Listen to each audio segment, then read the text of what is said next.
Welcome to another edition of Comic Shop Talk. Great stories. Here's the team. We're light one person. You might figure out who it is if you've been with us. Otherwise, we'll just have to make you research who is missing from the table. Go watch our other videos. All right. Anyway, we got Wayne Demers, Chris Mills, your host, Ken Lee, Tyler Hamill. We are the team, and let's get started right away. What are we talking? Comics, I think. Yep, we are talking comics. You used that joke last time. Did I? Yeah. Man. All right. We got Amazing Spider-Man 800. Yes. Legacy numbering still in effect here, at least for a little while longer for Marvel. Dan Slott, his swan song, right? Swan song. Well, it's not quite his swan song issue to this title, but basically it is, right? This is a swan song arc. This is going to be the last full story he tells before he hands it off. We're going to get Nick Spencer and Ryan Ottley taking over the title. I think they're renumbering it at number 1, but they'll continue with the shadow numbering, yes, the ghost numbering. So that's kind of cool. Yep. Yeah, I'm excited about Nick Spencer. I think he's going to be a good choice. Funny guy, should be able to write an amusing Spider-Man, but a bit controversial, wouldn't you say? Why would you say controversial? Because of how Secret Empire was received? Yes. We had quite a few, well, I don't want to say quite a few subscribers, but there were a minority of subscribers here to the Captain America title that Nick Spencer wrote that were very upset with Mr. Spencer and swore to me that they would never read another Nick Spencer title. So hopefully that's blown over and they won't feel that way with the new kickoff of the Spider-Man title. But, I mean, he's a good writer. He got people talking, that's for sure. Yeah, he sold books. That's definitely what Marvel is looking for when they're looking for the heir to Amazing Spider-Man. Yes. Guy and he hasn't really done anything since. I don't think he's written anything since Secret Empire. Wow, I didn't know that, actually. I don't think he's done anything for Marvel since. He probably went into hiding. He probably had death to. Threats. Yeah, there are a lot of people who did not like Secret Empire. They didn't like Hydra Cap at all. No. I thought it gave him character. That's just me. I thought it was cool. Yeah. I thought it was a cool concept. So Nick Spencer's probably been doing a lot of soul searching in the meantime and figuring out how he can really tick off some Spidey fans. So I can't wait to see what you got, Nick. All right. But Slott did his best to tick off Spidey fans before he took off. You know, it was I don't know. It was kind of a letdown ending, I thought. I don't know how you felt.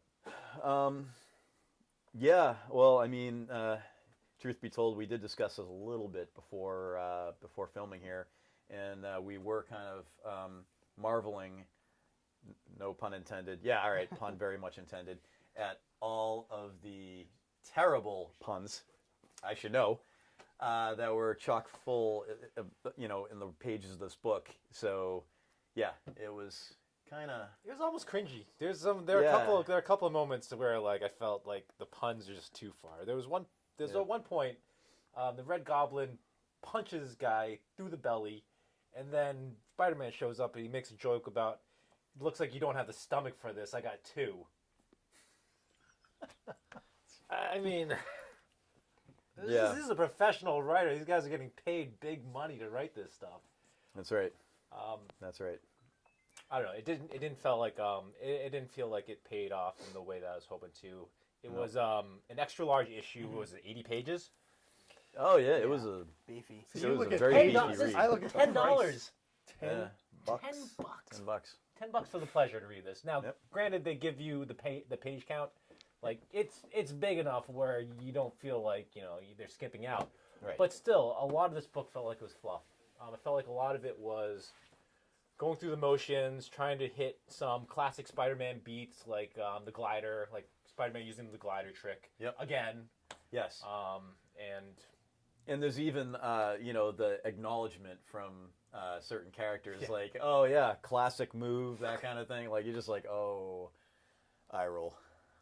There was a lot of eye rolling moments. Rim shot. There was one redeeming quality of this book, and I think it was probably the only touching moment of this book, and it was the death of Flash Thompson. which Yeah. was unexpected. They did tease that they had been teasing that someone was going to die, someone significant was going to die. But killing off Flash, I thought was a surprising move. That was, yeah. I mean, it's not a character I would have wanted to see go. You know, I mean, I think we also talked a little bit about characters we thought might go and who I wouldn't have been too broken up over.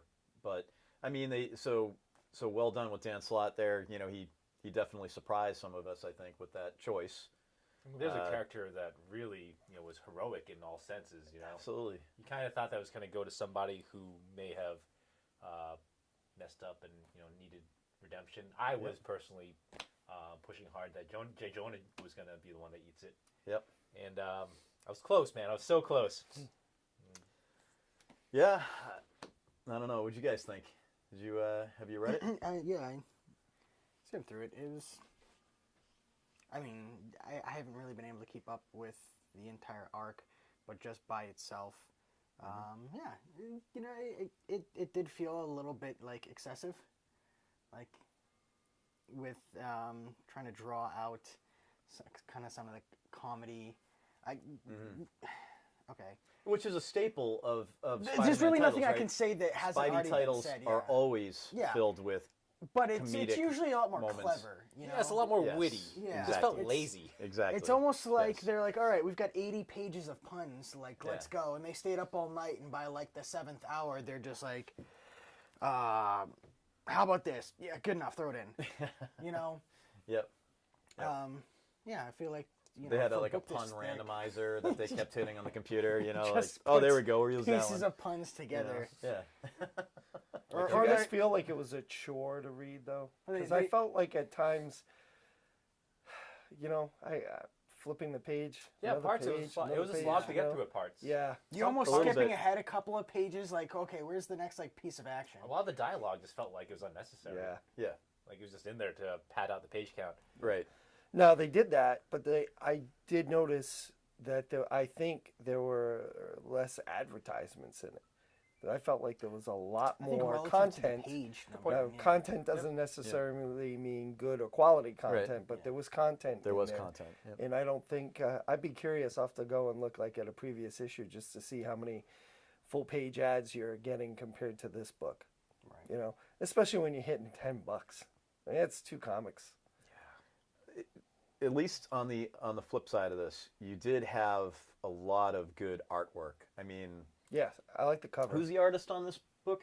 Well, Ross does a cover. They have a bunch Yeah. of different. I mean, they've Ramos. Imonen did it. Yeah. Humberto Ramos was on it. Yeah. They had a bunch of artists that worked with Slott specifically on this Spider-Man run.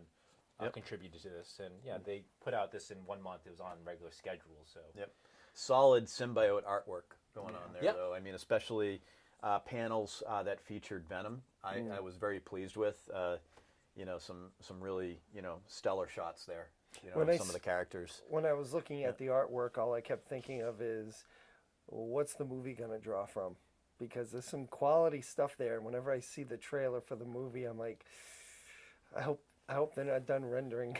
Like, Yep. yeah. you know, Yep. just by looking at the artwork, I get a different feel for Venom than what I see in the movie promo. Right. Not to change the subject, but when I saw it, that's what I thought of.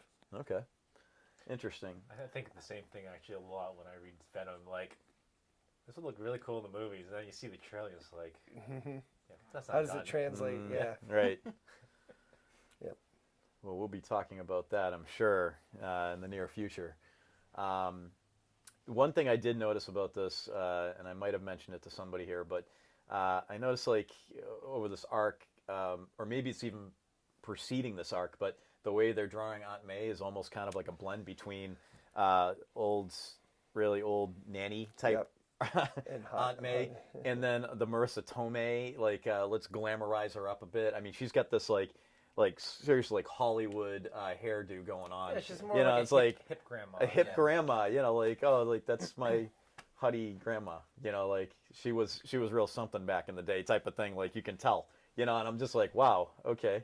So they just basically took those two things and just blended them together. And of course they're teasing the heck out of like her dying in the story, right? And who saves her?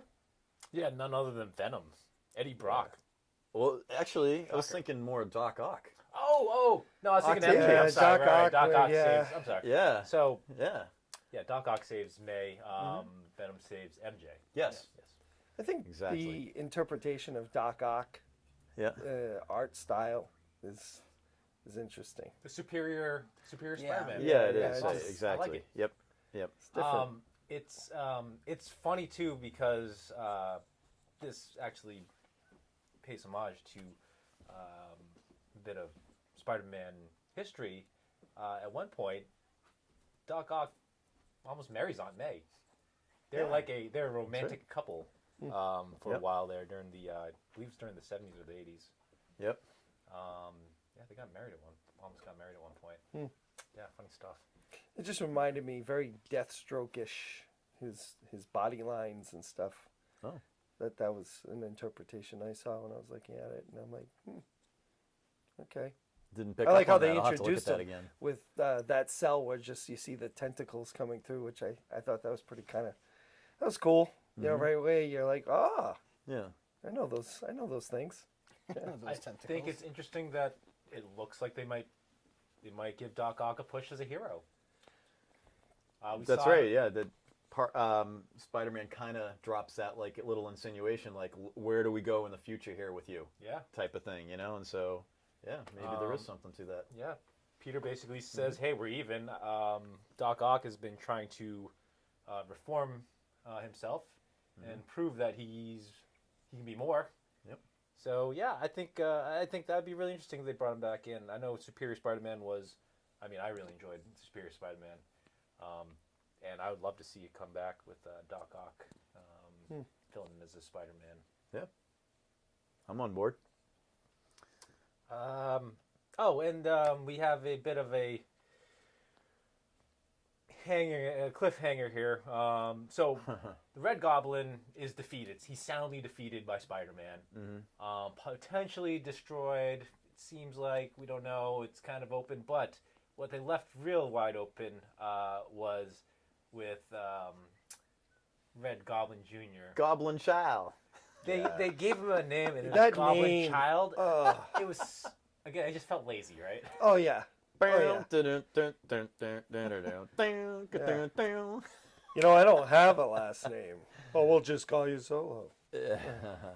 Sorry, we'll get to that eventually. Oh yeah, next video. Cheesy on that level, though. I really felt that. I was like, lazy writing. Yeah, it felt Yeah. lazy. Lazy. Agreed. Yep. So we do have the little glint in the eye type moments In with the that end, character. At the end, they tried to remove the Carnage symbiote from little Normie Osborn. Yep. It looks like it's mostly successful, but in that very last panel, we see a glint of it in his eye, and it's like, da da da. That's right. It's never over. It's never over. In a world where things are never over. I did like the ending, the way they honored Flash Thompson at the end.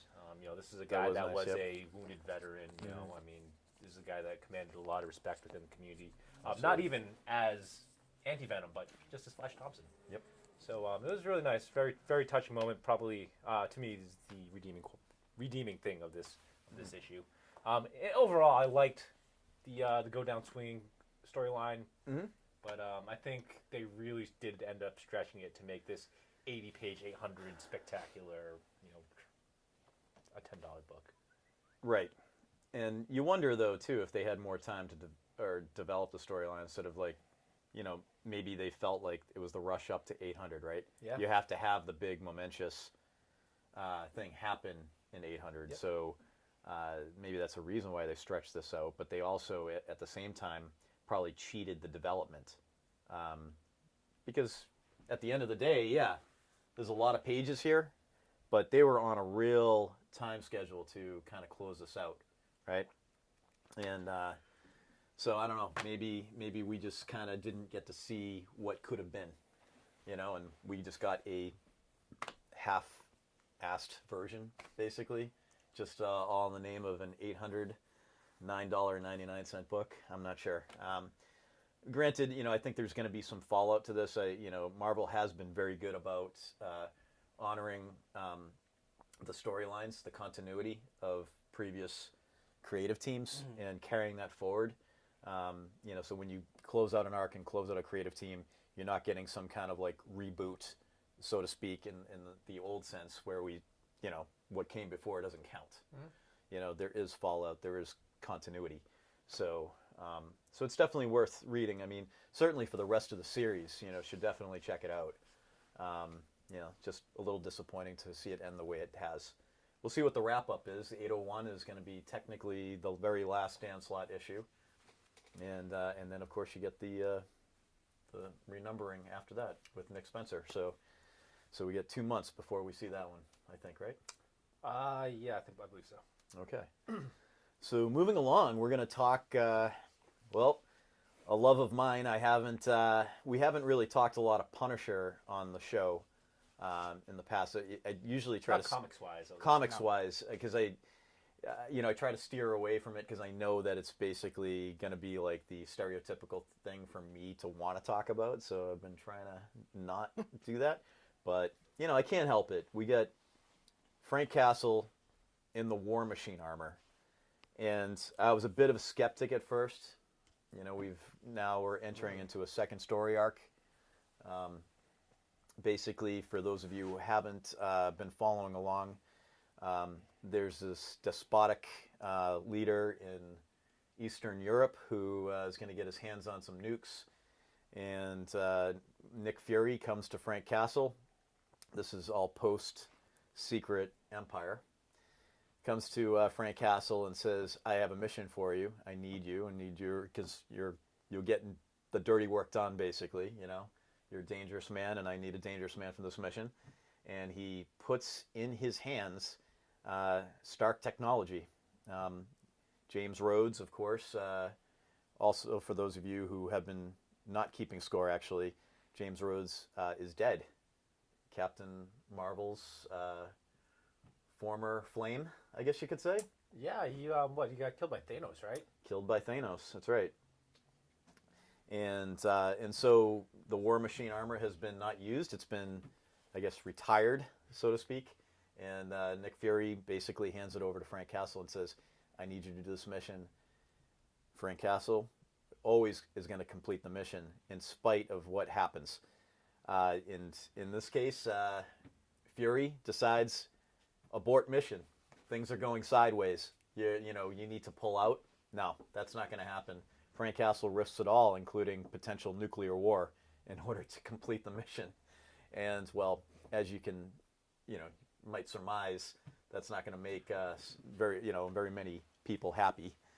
And Fury sends in basically sends a cavalry after Frank to go retrieve the War Machine suit. That's right. So so he completes the mission. He comes back to America and he says, "You know what? Am I going to give the Stark tech back to Nick Fury? Hell no." Would you? He's like, "Do you realize how much more I can do with this in order to get rid of crime off the streets of New York City?"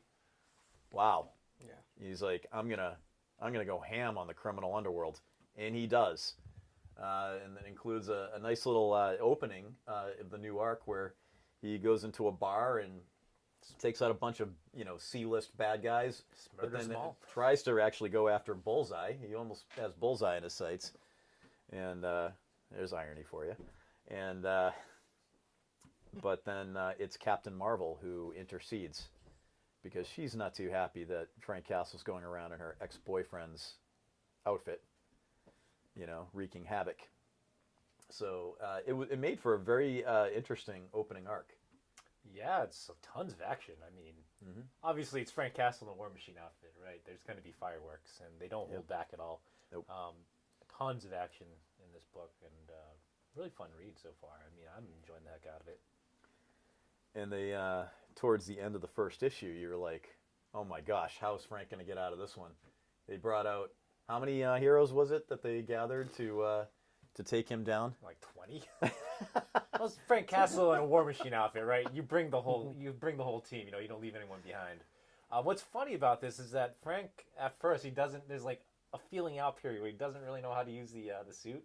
Mm-hmm. It's almost like It reminded me of was it the All American Hero? You know, it's a guy that the suit doesn't The quite, greatest American hero. yeah. Doesn't quite know what to do with it. He just knows like I got this suit with a ton of guns, so you know I'm gonna obviously use it. Believe it or not, I'm crushing your throat.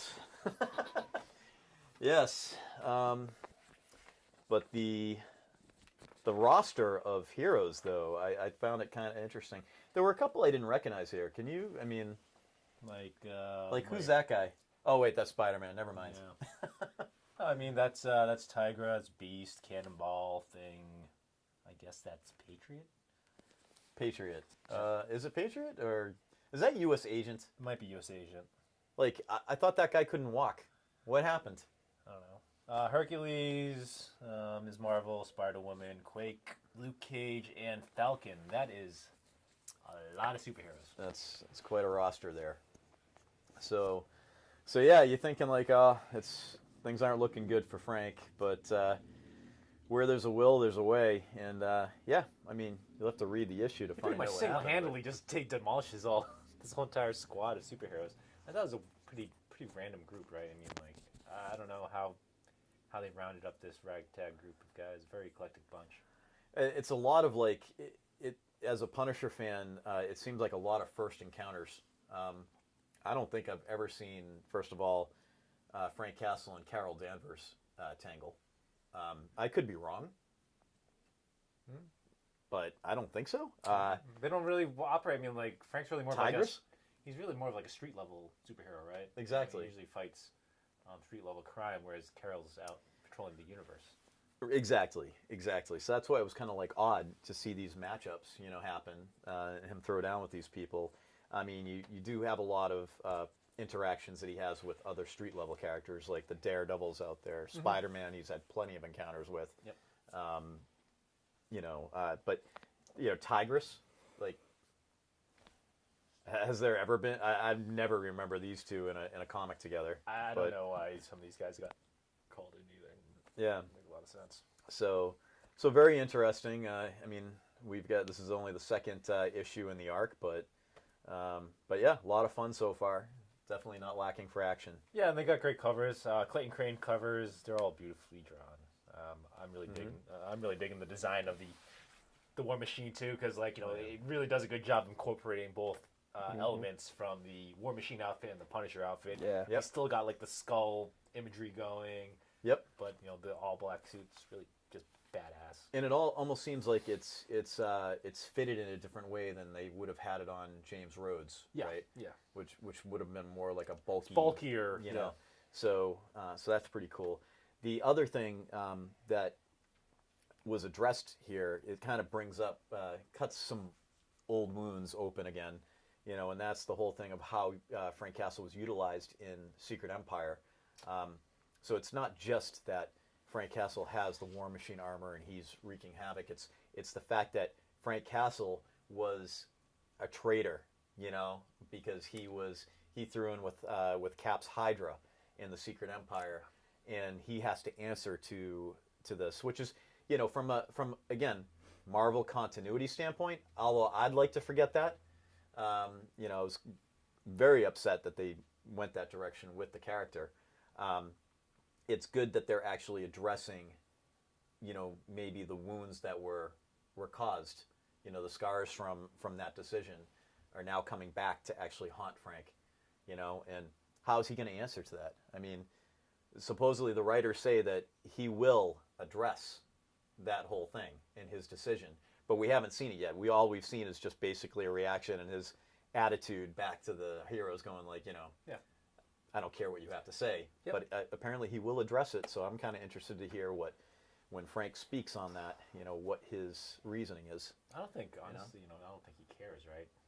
Punisher has never struck me as the type of character that actually really cares what the rest of the superhero community thinks about his means. I mean, he doesn't care about it. He just goes about because he knows he'll get results.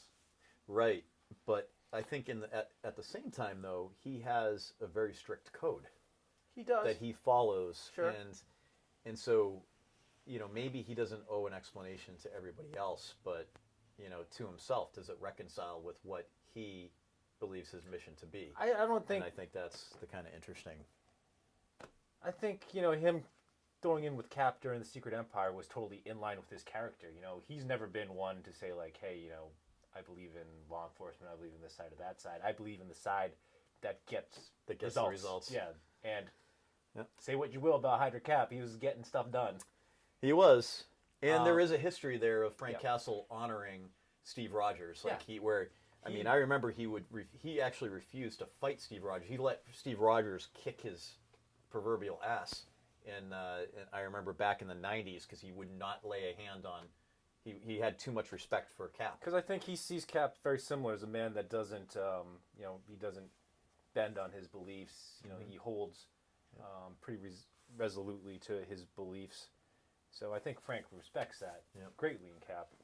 I think for the rest of the superhero community, it's like whether or not they can trust Frank's decision making.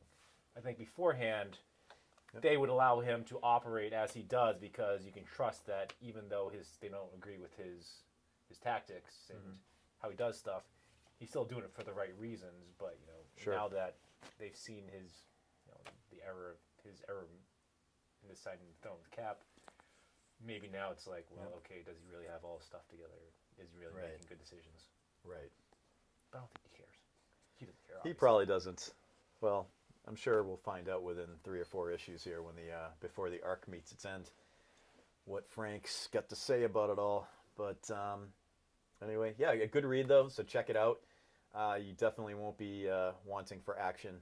It's chock full of it. It's a lot of fun to read. So moving on, we have Weapon H. And we have talked about this recently. 2 months ago, actually, when we talked about Weapon H1. There's now 2 more issues. We've seen the story develop. Revisiting number 1, we had the appearance of Wendigo. Is it Wendigo or a Wendigo? Wendigo. It's a Wendigo, sorry. And so, now we've got basically the furthering of the plot, and I know that Wayne's got a lot to say about this one, so maybe. I don't know about how much I have a lot to say, but for those viewers that don't know the origins, if you'd have to go back to Weapon X, right? Yes. Am I right, Ken? So Weapon X, where they got DNA from both Wolverine and Hulk and combine the two, throw some adamantium in them, and we've got Weapon H, right? And this Weapon H, that's right, right? No, that's right. Yeah. It sounds so ludicrous. So when you yeah, just say it throw this, throw all that, together. little, little sprinkle of We don't salt. invent new superheroes and supervillains anymore. We just blend, existing ones together. That's right. It's to a come up mashup. with our new stuff. But Right. it still can be cool, though. It's still fun. In this case, what you get is you don't have a raging Hulk, and you actually have somebody now. The main person has a military background, some training. He's a little bit more, I don't want to say reserved, but he's in control of his anger versus, the Banner Yes. Hulk, who just would be a raging Hulk. So this person is still trying to come into his own. The character, he's starting to control himself more, as in that he could just use the blades as Wolverine, or he can just go full Hulk or full Hulkerine, whatever we want to call him. And so anyway, we're learning a little bit more about his past. And looks like he's going to be a good guy. He's going to be a good guy. The only thing I kind of struggled with, I thought in Weapon X, what we got was a guy who was, yes, I'm volunteering to go in and undergo this process. And next thing you know, now we're talking about, I just want to be left alone. I want you to leave me alone. I'm like, I almost feel like that's always the story for some of these heroes, unwilling heroes. Like, I just want to be left alone. That's a Hulk story, right? Just leave me alone. Yeah. And I feel like now he's like, just leave me alone. Like, but wait a minute, you volunteered in a way for this whole thing. So I'm kind of struggling with that little I wonder if plot point. he fully understood, or it was fully explained to him I what know. he was going to be Definitely not. going through. Yeah. Definitely not. But I am enjoying it. I think it's a good read so far. I loved that Weapon X series when we were leading up to Weapon H, got into Weapon H, and then he moved on, and now he's got his own series. So, so far, I'm not. I feel like it's underwhelming in its first 3 issues, but there's a lot of potential there. So the enemy is Roxxon, right? Yeah, Roxxon right, Corporation. Yep. And they're just kind of following him, right? Yeah. And they're just kind of sending like tests in his path for him to like take care of, and they kind of just watching how he reacts to these situations. Well, because they have something behind a vault that they want Weapon H to take care of. Oh, I don't think we know what's behind the vault, right? We don't know. No. So Tune in next week. It'd probably be to find it said out. they had 72 hours before the breach of the vault. I'm like, Right. wow, really? Because it looks like it could break any minute, but they're saying 72 hours, so I give it 2 months, two issues. That's my That's about right. Yeah, but I do like it. It's got good a action. different take. It's, Yeah, yeah, it's really well. It's well written. It's well drawn. yeah. It's decent. I do like the artwork. Yeah, me too. And, I don't know if I care about that the Winnebago character. Winnebago. Winnebago. Yeah. I believe it's pronounced Winnebago. Yeah, so that was interesting, right? And so at the end you get Man-Thing, Spoiler. right? Man-Thing comes in. Yep. Yes. And I'm glad I Love got that the character. series, the last series that came out, because I wasn't familiar with him. Ah, yes. And so I liked the character, and I thought it was an interesting character. So I'm curious to see how they're going to interact. So Man-Thing's abilities is something to do with fear, right? Yes. Yeah. Is it fear? I think he responds to fear. He like that. It's like a weapon that he uses against his enemies. Like you can trigger it in other and- people, or Yeah. like take over their fear. And I thought he was a lot like Swamp Thing. But there's Yeah. more. I know in the Man-Thing, and not to get into that story, but wasn't there. He was going into a different universe, a different. Right? Huh? Wasn't Man-Thing? that it? Yeah, Man-Thing. Yeah, didn't he From travel into Prior. Yeah, because he was He- forced to have to kill somebody that he liked. I don't know. The last time I remember reading anything on Man-Thing was I was super excited. They brought out a 5-issue miniseries. Oh, the Howling Commandos. R.L. Stein Oh. Yeah, wrote yeah, it, yeah. actually. That's the one I'm talking And he about. was trying to become an actor. Yeah. Which was kind of interesting, a little bit offbeat. Yeah, but no, the Howling Commandos was a fantastic series. he was in that one as well. He was part of.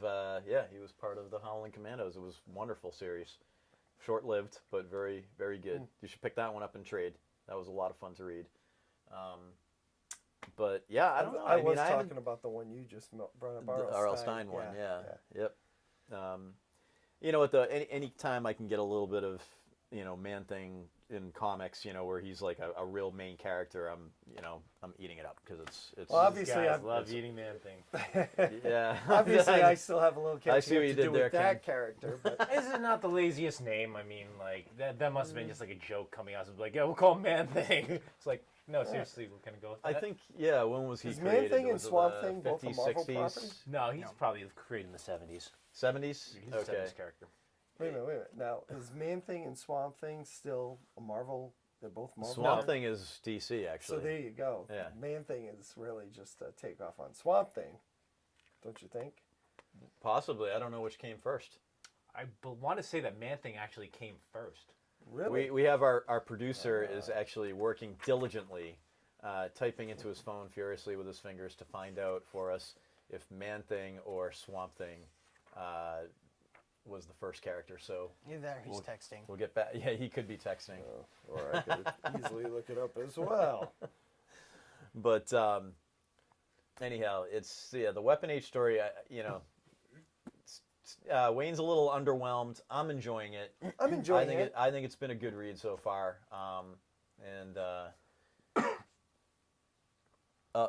See, I'm just distracted by the phone. We shouldn't do this. This is terrible. Yeah. Bad Well, habit. you can't get distracted. This is I'm like good. no phone at the dinner table, kids.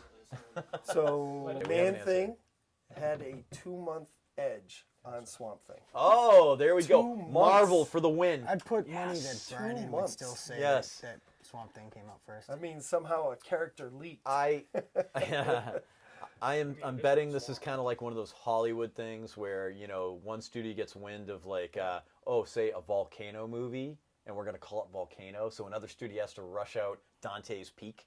Or, wait, we got Armageddon, so no, we have to have Deep Impact. And they all come out at the same time. Oh, and then, what was it, Bug's Life. Yeah. You had a they Bug's dropped- Life, and, oh no, we got to rush out Ants. Yeah. You know? Just got to beat people Ants to the was better. punchline, right? Anyway. That one's been more controversial. We'll talk about that later. So, anyway, moving along, we're gonna talk about Star Wars title. Shocker, you weren't expecting that, right? This man right here has got something to say about Lando. Well, look what we have here. Had to use it. And guess what? The comic uses the line too. And we did not get to hear that line in Han Solo, a Star Wars movie, but story, rather. But anyway, Lando, you know what? I'm going to say a little underwhelming. All I'm getting is a Han Solo flavor in Lando. And I guess really that shouldn't be a surprise because they are one and the same character, right? They're both scoundrels. They're both smugglers. They both use the Millennium Falcon. They both have a sidekick. I think hands down, everyone would pick Chewie over L3. What about Lobot? Wasn't that? Lobot was not his Millennium Falcon sidekick, but was his sidekick. But in this case, L3, we'll talk about it in the movie section, but L3 in this book is at least toned down, I think, a little bit. Yeah, it's not written the exact same way as the movie, but Right. Does he kind of look like Fugitoid from? Never mind. what's I that? don't know, Fugitoid? I don't know. Oh, the Yeah. robot? Yeah. It's a female, by the way. Oh. Yeah, it's a female. L3 Yeah. is a female. Oh, I mean, Spoiler of alert. course. What and what? Read with a female voice. What a female. Yeah. Yeah. So in this one, what are we doing? Look We're at trying the to- cans on that one.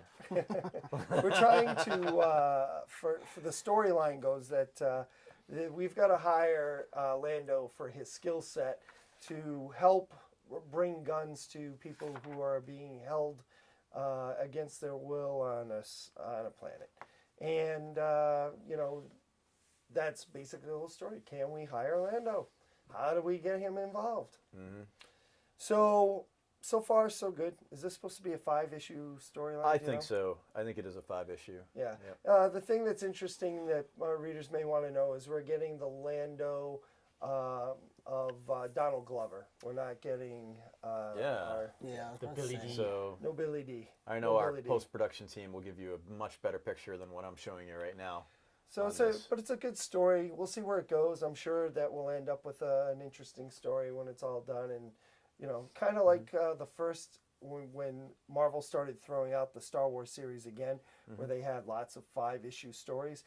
A lot of those were decent, and I expect this They were. will be decent as And well. I think Lando is one of the first Lando Lando was a series decent That's right. was a really Billy good one. D's Lando. The Billy D. Yes. Lando. Yeah. Yes. So now we've got Donald Glover Lando, Yeah. and if you want to know how I feel about Donald Glover's interpretation, you'll have to watch the video when we Stay start tuned. talking about movies. Yes. Right? So that's my feeling on the first issue of Lando, or Lando #1 in this run. I think that's the shortest amount of time you've ever spent talking about something Star Wars related, like ever. Well, Oh, I said we were going to talk about it again later. I Okay, have you a know what? lot Fair more enough. to say. Fair enough. Wayne's setting a new bar here. So, He's really pacing himself. yeah, exactly. Well, that's because I think he's super excited to talk some DC, just like you are, right? We all Yeah, are. yeah. You can see I'm getting really worked I can up actually about talk it. about this one too. We have Man of Steel. And what's so significant about Man of Steel #1, my friend? This is This is the first issue of the first. Iron This Man is in it? first issue of First- Superman. First real issue. First issue Right. of Superman ever. Yep. Yeah. Yeah, of ever. ever. First appearance, I believe, of Superman in this issue. Who's Superman? Can you tell me? I guess don't- Brian I don't Bendis know is this Superman character. in this case. I don't know. It's still a big hush hush mystery. We don't really know a lot about the guy. I hear But- he's pretty super though. Yeah. And that's important. He might be a man. He might, man. And he could be super, I heard he could jump over Potentially buildings. super. potentially. So yeah, so Bendis, Brian Bendis, we've talked about it before, but Brian Bendis coming over to DC Yeah. is just a huge newsmaker across the comic industry, being such a creative driver to a lot of the Marvel storylines that we've enjoyed for the past quite a few years. So now he's basically being given control of the Superman universe. That includes canceling a lot of the current titles. They're ending a lot of the current titles in the Superman run, or basically all of them. Yep. Right. Starting fresh. I won't say starting fresh because again, I don't want to say that there's going to be no continuity, but there's going to be a relaunch, and it begins with Man of Steel #1, and this is the first full-length book that we've got Bendis writing. We did get teased with a little bit of a Bendis story. Yep. It was a DC Nation. DC Nation, the 25 Zero. cent issue that came out a few weeks ago, That's right. had a teaser in which we saw. Well, we basically learned just a little bit of what Bendis's Superman universe was, and the biggest mysteries were where's Lois, where's Lois, Right. where's Jan, Yeah. and the mystery actually persists to this comic. Yeah. We don't see we see them all, but just only in flashback. Right. So something happens to them, and they hint at it at the very end of this issue, and they reference it at the very start, but we still don't know what it is. Mm-hmm. The majority of the issue is taking us back and giving us the origin. Well, maybe not the origin, but telling us about this new big bad that Superman's going to be taking on. It's a new character developed by Bendis. Yep. He had some really weird name like Zogar. Zoll or something like that. Of the Hill people? Yeah. Yeah, Rothar? tax our memory here. Zogar Roll? So yeah. So, Zogar? Rogol Zar. There we go. Rogol Zar. Yes. He had eccentric parents. So at one point, he goes and he has a meeting with all like the higher elder powers in the DC universe, and he lays out his point that the Kryptonians are basically taking over the galaxy, and that they are a detriment to the entire solar system. Right. And if left unchecked, that they will just conquer all of the neighboring planets, use up the resources, Yep. and basically destroy the entire galaxy. So he wants to, I'm assuming, destroy the Kryptonians. Yeah. Nullify them. Just Yeah. take care of them, wipe them out, and problem solved. Yep. That doesn't go over too well with the council. He gets denied, and we all know what happens with Krypton and their planet and their sun, obviously. Is that how Sci-Fi Channel got their story? No. What? I missed that one. Doesn't Sci-Fi The have new their show, own Krypton show? Krypton, yeah. Oh, I haven't watched it yet. Yeah, I haven't seen it. I'm sure it's not related. I don't care. As someone who really, I have pretty much purposely, I hate to say this, and I don't want to offend any Superman fans out there. I do. Because he is an iconic character. I couldn't be less interested in the stories in that world. I've always felt the character is too OP. You have to create these, crazy situations to invent stories. And I just don't find characters like that to be, all that interesting to me in my personal, view of reading comic books. But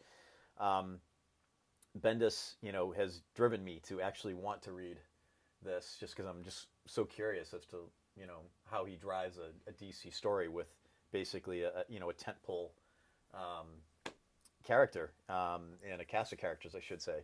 I mean, obviously, on the cover here, they're teasing a huge interaction with the entire Justice League, potentially within the story. So he's going to get to play with a lot of big characters right off the bat, it seems. So that's got me, completely intrigued. But I'm learning a lot about the backdrop and the backstory of a lot of the supporting characters. Like it's all fresh, for me, since I'm not a Superman reader. I mean, obviously, everyone knows who Lois Lane is.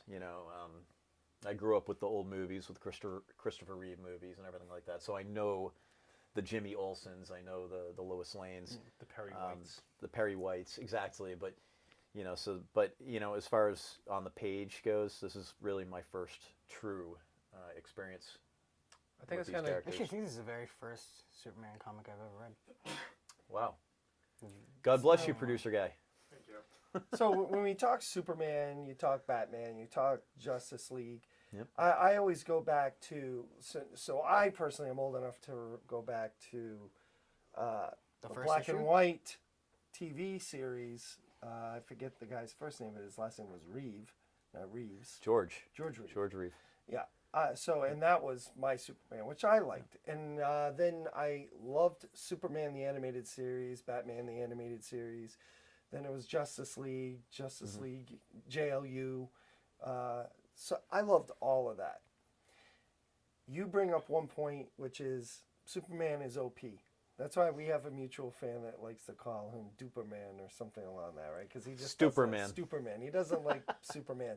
But, you know, I think that is the fundamental flaw because every time he comes into a situation, you may enjoy the story, but then you say, I mean, if you had come right in and just melted that whole iceberg, then that doesn't happen. If you had just come in and used your freeze breath, wouldn't you have just frozen that person in place and then that story doesn't happen? So you're always sitting there saying, if he had used this power, this whole thing is over with. Yep. I hope at some point they say, look, how can we make him, other than the fact that we have kryptonite, and that's truly like that and is it a red sun? Yeah. That and a red sun is what hurts him, right? Well, the red sun would just make him not powered. Yeah, it Not drains it. powered. Drains Okay. it. So to me, I look at it and say, Right. you know, why couldn't you have a passing comet? The tail dust falls into our atmosphere. Lo and behold, it's a piece of Krypton, and it depowers him.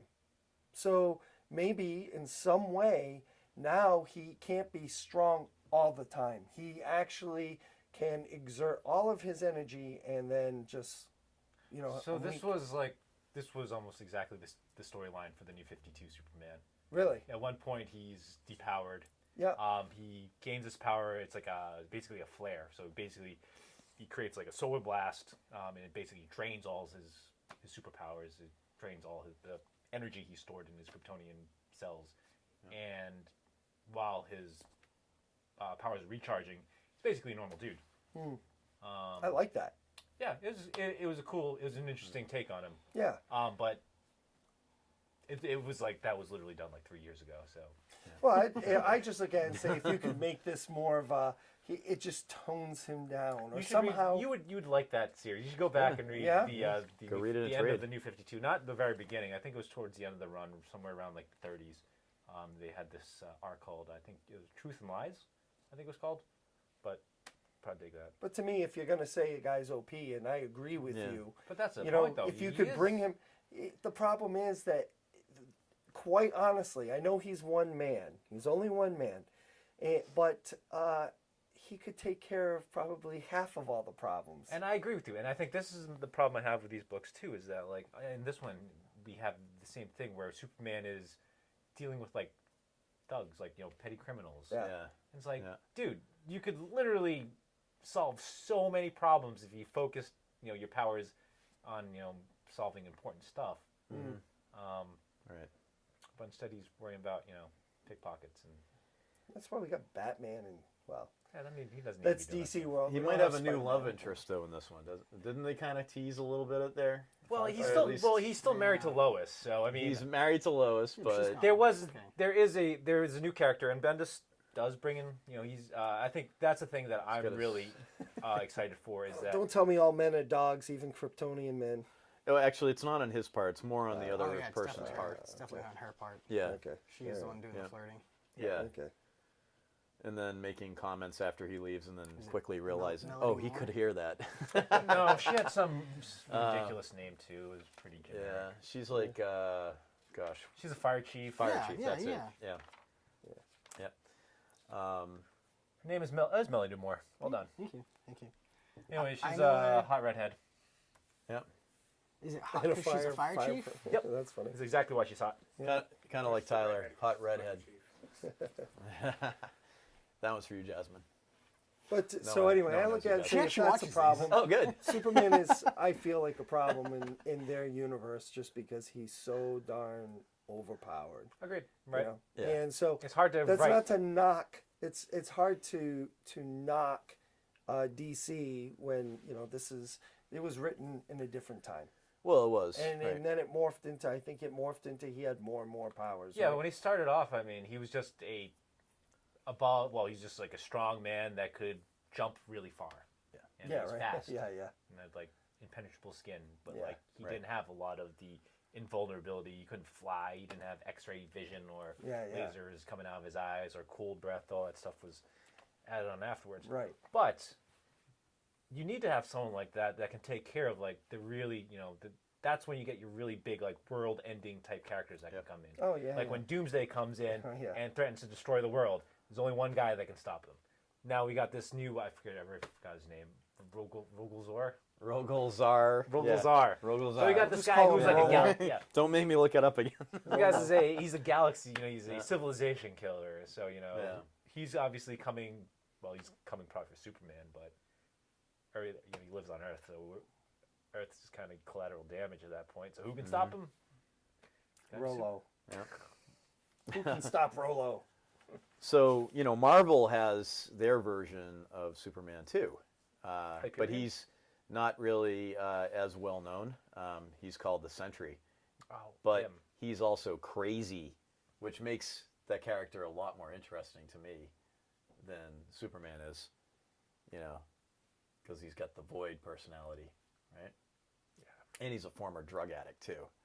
So, those are always unpredictable qualities in people. So, but anyway, if you want to learn more about the Sentry, you can go check that out. Actually, there's going to be a new series that Marvel's bringing out for the Sentry. They've been Talking plugging. DC So, starts plugging for I can't help it. I'm sorry. Sentry greater than Superman. Wow, that was going to really be controversial. Yeah, huh? it is. All right. That's Good. Post it in the Yeah, comments send the below. hate mail. Send the hate mail to us. Anyway, to him specifically. anything else that we want to talk about? I think you might have wanted to mention an indie title because we don't really have it out here right now to discuss. But Well, first I wanted to mention that Oh, Batman sorry. and Catwoman are getting married this month. so sorry. That's yes. that's a Oh, big it's deal. June, Did you get your right? wedding Yeah, invitation? It's wedding month. Yeah, Did it's you get your wedding. wedding invitation? Oddly You enough, should I be was there. at a wedding last night. Be sure to I'm RSVP. gonna be at a wedding next week. It's June, that time of June the year. is in the I was air. almost At a least wedding Joker yesterday. got his invitation. Yep, Right? yep. Yeah. Well, at Joker's least at coming. the time of this recording, June is in the air. There's some He really He got a invitation. there's some Not really good covers that are coming out. So for he this. got somebody's He invitation. got someone's invitation. And they and also it got might not have been something. to the wedding. You know what It would have wasn't been even a an great invitation. ad? You know what It would have been wasn't, a that's great right. ad It's a letter. campaign? This would have been an awesome ad campaign. DC, you missed it on this. You should have been sending out comic book stores postcards and let the comic shops then put their customers' names on it and send it to their mail them out. They did nice do it little like gimmick. little invitation. They had little invitation cards. I don't know. Did you get those here? The Batcat wedding invitations. You know how like they used to give out like those little cards that would be like show Yeah. up coming sales. Yeah. There's one for Batman. Oh, what they ought to have done was Maybe just I'm- made Yeah, it it's look like like a what- postcard yeah. you're invited to and Yeah. throw it in the mail to your customers. That's exactly what it looks like, except for there's Yeah. no like you don't have to put it in the No mail. postage You just thing. Give them But to your that would have been customers. cool, right? Hey, man, I got an invite to go to that. I got to pick up that story. I guess Wayne's angling for a job over at No. DC right No. now. No. He's They got don't the need He's ideas. available. That's a really good idea. They don't need me. I mean, it's a really For good the idea. right They did it. price. It's a very good idea. And if I can work Well done. remotely.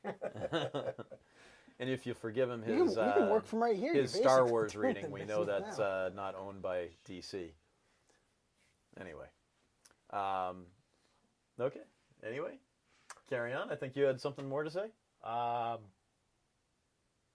Did I? Skyward. Oh, okay. We're moving on. Okay. We're no gonna one- move No on, one has right? anything else No, to we're say. on Talk to- about on the this. wedding? No one- No, I haven't gotten my invite yet. It won't last. Guess I'll just have to wait for the issue. Okay, so just real quick, there was a couple indie books that came out last month that were very good. Yep. One of them was called Barrier. It was written by Brian K. Vaughan and illustrated by Marcos Martin. Yep. It was originally released digitally under Panel Syndicate, which is Brian K. Vaughan's digital platform. And it's a story about immigrants. It's about people committing crimes, and it's about being unable to communicate. It's really well done. They came out 5 issues every week. The 5th issue came out last week. The whole thing was really well done. You have to be bilingual to read it, though, right? You do. There's actually big parts of it where there's whole pages of Spanish, and there are no subtitles, no translations. I was able to use my 8th grade Spanish and Google Translate to really get through it. What was really Yo interesting? Quiero Taco Bell. Yeah, and little Chihuahua commercials. Think I need a bigger box. That's pretty. That's But what was pretty interesting? So what was racist. interesting, right? So part of the That story wasn't is meant these as an aggro thing. you got these two characters. Microaggression alert. That was like a major aggression. You're gonna piss off our one like Spanish. You know, you give Ken Watcher. 10 minutes to It's talk, just and we take insulting 5 minutes my- talking over him. Sorry. Sorry, Ken. Keep going. Thank you, Wade. Yes. The point is that Time. all right. No. It's a good read. So Skyward, anyways. We'll talk. Skyward. Yeah. I know this much. Last week I asked you about Yes. an indie title, Yeah. and you were telling me about that one. About Barrier. Yes.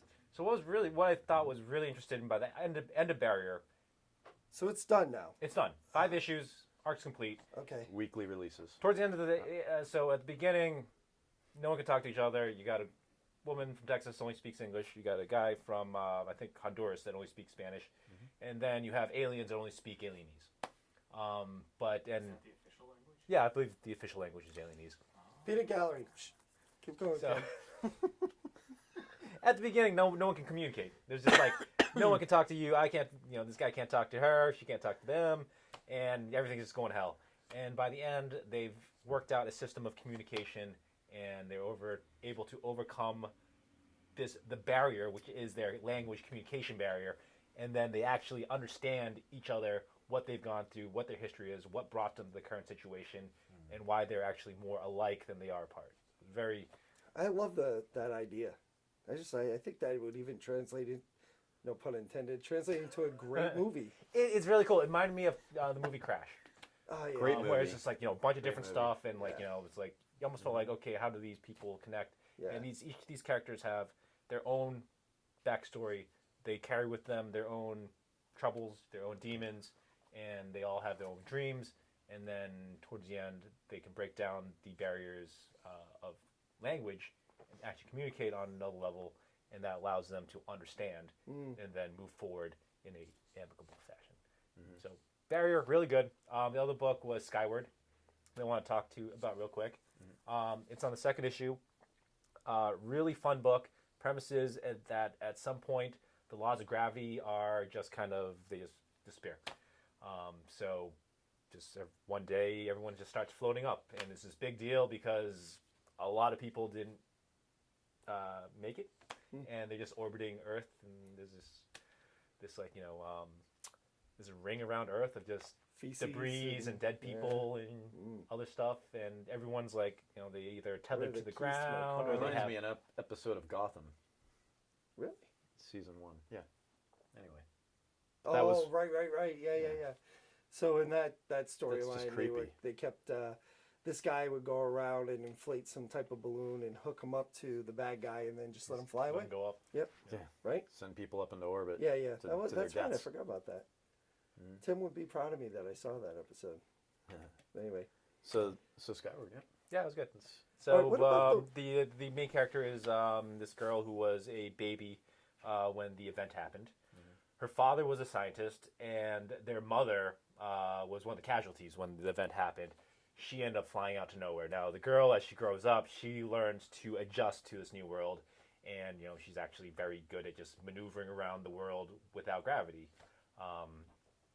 Father, however, didn't cope so well, and he's got problems with agoraphobia. He's basically just been trapped inside his house since I think they call it G-Day.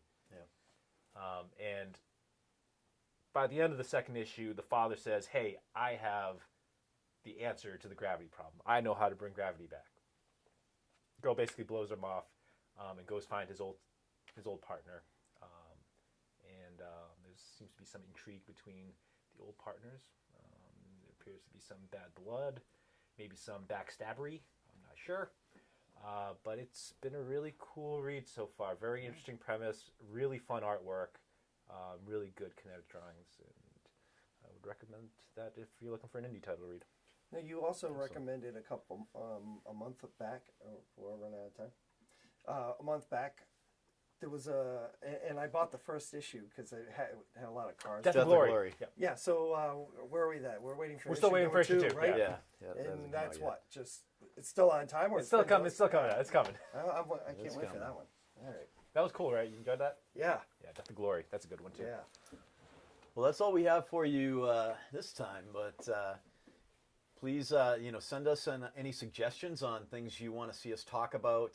If there's like a storyline out there that we're not hitting on, and you want us to, wax elastic on that, we'd be happy to. And any comments, just put them obviously in the comment section on the YouTube. More We just want to Wars. hear from you. So more Star Wars. Yeah. Put them in We- the comments. If the people demand it. More from But- the peanut gallery. Nice.